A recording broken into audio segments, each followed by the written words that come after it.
പരിചയിക്കാത്ത ആളുകൾക്ക് മനസ്സിലാക്കാനും ഉൾക്കൊള്ളാനും ഒക്കെ എളുപ്പമെന്ന് അറിയാവുന്നതുകൊണ്ട് നമ്മൾ പ്രകൃതി ചികിത്സ എന്ന് പറയുകയാണ്. ഒരു ചികിത്സയ്ക്ക് വേണ്ട ഒരു ചട്ടവട്ടങ്ങളും ഇവിടെ ഇല്ല. നമ്മളുടെ ആശുപത്രികൾ മറ്റ് ആയുർവേദ അലോപ്പതി ആശുപത്രികൾ പോലെ ചികിത്സാലയങ്ങൾ എന്ന് പറയാൻ പറ്റില്ല. ഇവിടെ മരുന്നുകളില്ല, ഒരു മരുന്നും നമുക്ക് തരാനില്ല. ചികിത്സയ്ക്ക് വേണ്ട മറ്റ് ഉപകരണങ്ങൾ, ഓപ്പറേഷൻ ഉപകരണങ്ങളോ അങ്ങനെയുള്ള ഒന്നും ഇവിടെ ഇല്ല. അങ്ങനെയുള്ളൊരു ഏർപ്പാടും ഇവിടെ ഇല്ല. ആയുർവേദ ആശുപത്രിയിലുള്ള ചികിത്സാ ഉപകരണങ്ങളൊന്നും ഇവിടെ ഇല്ല. അലോപ്പതി ആശുപത്രിയിൽ ഓപ്പറേഷൻ തിയേറ്ററോ അങ്ങനെയുള്ള അതിനോട് ബന്ധപ്പെട്ട കാര്യങ്ങളൊന്നും ഇവിടെ ഇല്ല. ഒരു മരുന്ന് നിങ്ങൾക്ക് തരാനില്ല. ഭക്ഷണമാണ് ഇവിടെ മരുന്ന്. നമ്മളുടെ രോഗങ്ങളെല്ലാം ഉണ്ടാകുന്നത് നമ്മൾ കഴിക്കുന്ന ഭക്ഷണത്തിൻ്റെ അപാകത കൊണ്ടാണ്. ശരീരത്തിന് ഉപയോഗമില്ലാത്തതോ അപകടം ഉണ്ടാക്കുന്നതോ എളുപ്പം ദഹിക്കാൻ പ്രയാസമുള്ളതോ ആയ ഭക്ഷണ സാധനങ്ങൾ നമ്മൾ കഴിക്കുന്നതിൽ നിന്നാണ് നമുക്കുണ്ടാകുന്ന ഒരു 90% രോഗങ്ങളും വരുന്നത്. അല്ലാതെ കുറേ രോഗങ്ങൾ വായുവിലൂടെയും മോശമായ അന്തരീക്ഷത്തിലൂടെയും സാഹചര്യങ്ങളിലൂടെയും ഒക്കെ ഉണ്ടാകാറുണ്ട്. ഭൂരിപക്ഷം രോഗങ്ങളും നമ്മളുടെ ഭക്ഷണത്തിലൂടെയാണ്. ഭക്ഷണം ക്രമീകരിച്ചാൽ രോഗം മാറ്റാൻ സാധിക്കുകയാണ്. രോഗം പൂർണ്ണമായി മാറ്റുന്ന ലോകത്തിൽ ഉണ്ടായിട്ടുള്ള ഒരേ ഒരു ചികിത്സാ രീതി ഇതാണ്, അല്ലെ ജീവിത രീതി ഇതാണ്. മറ്റൊരു ചികിത്സാ സമ്പ്രദായത്തിലും ആയുർവേദമുണ്ട്, അലോപ്പതിയുണ്ട്, ഹോമിയോപ്പതിയുണ്ട്, യുനാനിയുണ്ട്, ഇങ്ങനെ ധാരാളം ചികിത്സാ രീതികളുണ്ട്. ഇതിലൊന്നും ഒരു രോഗത്തെ പാടെ മാറ്റി രോഗത്തിൻ്റെ ഒരു ലക്ഷണവും അശേഷം ഒരു ശരീരത്തിലില്ലാത്ത അവസ്ഥയുണ്ടാക്കാൻ, രോഗമില്ലാത്തൊരവസ്ഥയുണ്ടാക്കാൻ സാധിക്കില്ല. ഞാൻ കഴിഞ്ഞ 25 വർഷമായി ഒരു രോഗവും ഇല്ലാതെ ജീവിക്കുന്നയാളാണ്. 25 വർഷമായി പ്രകൃതി ജീവനത്തിലേക്ക് വന്നിട്ട് ഒരു രോഗവുമില്ല. ഈ അവസ്ഥ, രോഗമില്ലാത്ത ഭക്ഷണക്രമം കൊണ്ട് രോഗമില്ലാത്ത അവസ്ഥ ഉണ്ടാക്കാൻ സാധിക്കുന്ന മറ്റൊരു ചികിത്സാ രീതിയില്ല. മറ്റെല്ലാ ചികിത്സാ രീതികൾക്കും മരുന്നുകൾ തരും. രോഗമില്ലാതിരിക്കാൻ വേണ്ടി ഏതെങ്കിലും മരുന്ന് തരാൻ അവർക്കില്ല.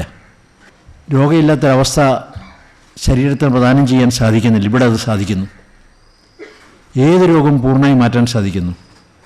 ജേക്ക് വടക്കഞ്ചേരിയുടെ ചമ്പക്കര ആശുപത്രിയുടെ മുമ്പിൽ എഴുതി വച്ചിട്ടുണ്ട്, 60,000 പേരുടെ പഞ്ചസാര രോഗം മാറ്റിയതിനെക്കുറിച്ച്.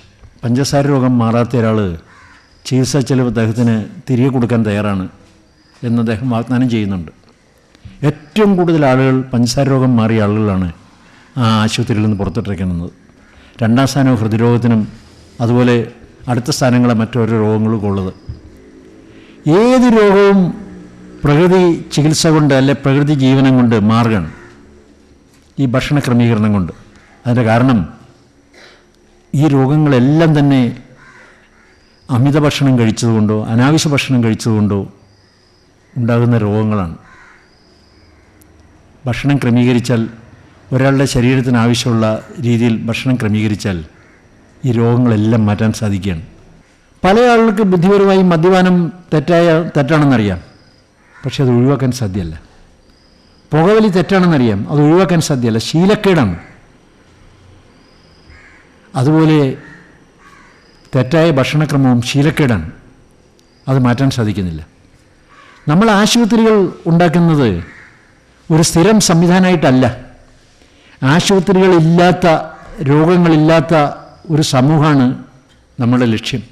പക്ഷേ ഇന്ന് ധാരാളം രോഗങ്ങൾ കൊണ്ട് കഷ്ടപ്പെടുന്ന സമൂഹത്തിൽ നമ്മൾ കഴിയുമ്പോൾ ആ രോഗങ്ങൾ മാറ്റാൻ പലർക്കും ആശുപത്രിയുടെ സഹായം ആവശ്യമുണ്ട്. അങ്ങനെയുള്ള ആളുകളെ സഹായിക്കാൻ വേണ്ടി മാത്രമാണ് നമ്മുടെ ആശുപത്രികൾ. അലോപ്പതി ആശുപത്രി പോലെ ഒരുത്തൻ ജീവിതകാലം മുഴുവൻ ആശുപത്രിയും രോഗവുമായി കഴിയാനുള്ളതല്ല നമ്മുടെ ആശുപത്രികൾ. ശീലിച്ചു വന്ന ഭക്ഷണക്രമം മാറ്റി ശരിയായ ഭക്ഷണക്രമത്തിലേക്ക് വരാൻ മാനസികമായി വേണ്ടത്ര കരുത്തില്ലാത്ത ആളുകൾക്ക് ആ കരുത്ത് നൽകി അവരെ ശരിയായ ഭക്ഷണക്രമം ശീലിപ്പിക്കാനുള്ള ഒരു താൽക്കാലിക പരിശീലന കേന്ദ്രം മാത്രമാണ് ഈ ആശുപത്രികൾ. ഒരു വീട്ടിൽ ഒരാൾക്ക് ഏതെങ്കിലും രോഗം വരുമ്പോൾ ആ രോഗം വരുന്നയാളുടെ ഭക്ഷണക്രമത്തിൽ മാറ്റം വരുത്തിയാൽ, ശരിയായ ഭക്ഷണക്രമം സ്വീകരിച്ചാൽ ആ രോഗം മാറുമെന്ന് അറിയാം. പക്ഷെ അതിന് ആ വീട്ടിൽ പ്രയാസം വരും. വീട്ടിൽ എല്ലാവരും കഴിക്കുന്ന ഭക്ഷണക്രമം തെറ്റായ ഭക്ഷണക്രമമായിരിക്കും. അതിലവർ രുചി പിടിച്ച് അങ്ങനെ ശീലിച്ച് കഴിയാണ്. അവർക്കതിൽ നിന്ന് മാറേണ്ട ആവശ്യങ്ങളില്ല. അതിൻ്റെ കാരണം അവർക്ക് തൽക്കാലം രോഗങ്ങളില്ല. രോഗങ്ങൾ വരാനിരിക്കുന്നേ ഉള്ളൂ. രോഗം വന്ന ഒരാൾക്ക് നമ്മൾ നിർദ്ദേശിക്കുന്ന ഭക്ഷണക്രമം സ്വന്തം വീട്ടിൽ പലപ്പോഴും ഉണ്ടാക്കി കഴിക്കാൻ പ്രയാസം വരും. വീടിൻ്റെ സാഹചര്യത്തിൽ ആ ബുദ്ധിമുട്ട് വരും. എന്നല്ല, വീട്ടിൽ കുറേ ആളുകൾ തെറ്റായ ഭക്ഷണക്രമം പാലിക്കുമ്പോൾ, ഇപ്പോൾ ചായയും കാപ്പിയും കുടിക്കുന്നു, ഇറച്ചിയും മീനും തിന്നുന്നു, അങ്ങനെ കഴിയുന്ന ഒരു കുടുംബത്തിൽ ഒരാൾക്ക് മാത്രം നമ്മൾ നിർദ്ദേശിക്കുന്ന ഭക്ഷണക്രമം കൃത്യമായി പാലിച്ചു പോകാൻ പ്രയാസം വരും. കാരണം ഒന്നിച്ച് ഭക്ഷണം കഴിക്കുമ്പോൾ പ്രലോഭനം ഉണ്ടാകാം. ഈ ഭക്ഷണ സാധനങ്ങൾ മുമ്പിൽ വരുമ്പോൾ അതെടുത്ത് തിന്നാൻ കൊതിയുണ്ടായിരുന്നവരാ. ശീലം അങ്ങനെയാണ്. എന്നല്ല, ശീലങ്ങൾ മാറ്റുമ്പോൾ അതിൻ്റെ ചില വിമിഷ്ടങ്ങൾ ആരംഭത്തിലുണ്ടാകും. ഇപ്പോൾ ചായ കുടിക്കുന്ന ഒരാൾക്ക് ചായ കൂടി അങ്ങ് മാറ്റുമ്പോൾ അതിൻ്റെ ഒരു പ്രയാസം ഉണ്ടാകും. അത് കുറേ ദിവസങ്ങളിലേക്ക് നിൽക്കും. ആ പ്രയാസം നീങ്ങുന്നത് വരെയുള്ളൊരു കാലഘട്ടം ചായ കിട്ടാൻ അല്പം ബുദ്ധിമുട്ടുള്ള, പ്രയാസമുള്ള, അല്ലെ കിട്ടിയല്ലാത്തൊരു സ്ഥലത്ത് അദ്ദേഹം ആയിപ്പോയാൽ ആ പ്രയാസങ്ങൾ മാറ്റിയെടുക്കാനും പ്രലോഭനങ്ങൾ കടന്നു വരാതിരിക്കാനും വീണ്ടും പഴയ ഭക്ഷണക്രമത്തിലേക്ക് പോകാതിരിക്കാനും സാധിക്കും. അതിനാണ് നമ്മൾ ആശുപത്രികൾ ആരംഭിക്കുന്നത്. ഇവിടെ മരുന്നുകളില്ല. മരുന്നുകൾ പോലെ നമ്മൾ കൊടുക്കുന്നത് ഭക്ഷണമാണ്. ഭക്ഷണം ഒരാൾക്ക് ആവശ്യമുള്ള അളവ് നമ്മൾ നിശ്ചയിച്ച് കൊടുക്കുകയാണ്. ആവശ്യമുള്ള സാധനങ്ങൾ. ഇപ്പം എല്ലാ രോഗികൾക്കും ഒരേ ഭക്ഷണക്രമമല്ല. ഒരാൾ മധുരമുള്ള പഴങ്ങൾ കഴിക്കുമ്പോൾ ഒരാൾ മധുരമില്ലാത്ത ഫലങ്ങളായിരിക്കും കഴിക്കുന്നത്. ഓരോ മധുരമുള്ള ഫലങ്ങളാണെങ്കിലും അതിൻ്റെ ഓരോ രോഗത്തിനും വ്യത്യസ്തമായ രീതിയിൽ ആളുകളുടെ അനുഭവങ്ങളിൽ നിന്ന് വിജ്ഞാനം പകർന്നെടുത്തിട്ടുള്ള ഒരു ചികിത്സകന് ശരിക്കത് നിർദ്ദേശിക്കാൻ സാധിക്കും. അങ്ങനെയുള്ള നിർദ്ദേശത്തോടു കൂടി അത് ചെയ്താൽ കൂടുതൽ ഫലപ്രദമായി രോഗപ്രതിരോധം സാധിക്കുകയും രോഗമില്ലാത്ത അവസ്ഥ ഉണ്ടാക്കിയെടുക്കാൻ സാധിക്കുകയും ചെയ്യും. ഇവിടെ രോഗങ്ങൾ പൂർണ്ണമായി ഭക്ഷണക്രമം കൊണ്ട് മാറുന്നെന്ന് ഞാൻ പറഞ്ഞു. ഇവിടെ വരുന്ന ഏത് രോഗവും നമുക്ക് മാറ്റിയെടുക്കാൻ സാധിക്കുന്നു. ഒരു മരുന്നും ഇല്ലാതെ ഭക്ഷണക്രമത്തിൻ്റെ മാറ്റം കൊണ്ട് മാത്രം. പഞ്ചസാര രോഗത്തിന് മരുന്ന് കഴിക്കുന്ന ഒരാൾ, അലോപ്പതി മരുന്നുകൾ കഴിക്കുന്ന ഒരാൾക്ക്, അല്ലെ ആയുർവേദ മരുന്നുകൾ ഒരാൾക്ക് പഥ്യമുണ്ട്. അങ്ങർക്ക് കഴിക്കാൻ പാടില്ലെന്ന് പറയുന്ന വസ്തുക്കൾ ഇവിടെ രോഗം മാറിയ ശേഷം ആ വസ്തുക്കൾ കഴിപ്പിച്ച് അവർക്ക് രോഗം ഉണ്ടാകുന്നില്ല എന്നും പഞ്ചസാര വർദ്ധിക്കുന്നില്ലെന്നും അവരെ ബോധ്യപ്പെടുത്തിയാണ് വിടുന്നത്. മറിച്ച് മറ്റ് ചികിത്സാക്രമങ്ങളിൽ നിങ്ങളുടെ ആത്മവിശ്വാസം പൂർണ്ണമായും നഷ്ടപ്പെടുത്തിയിട്ട്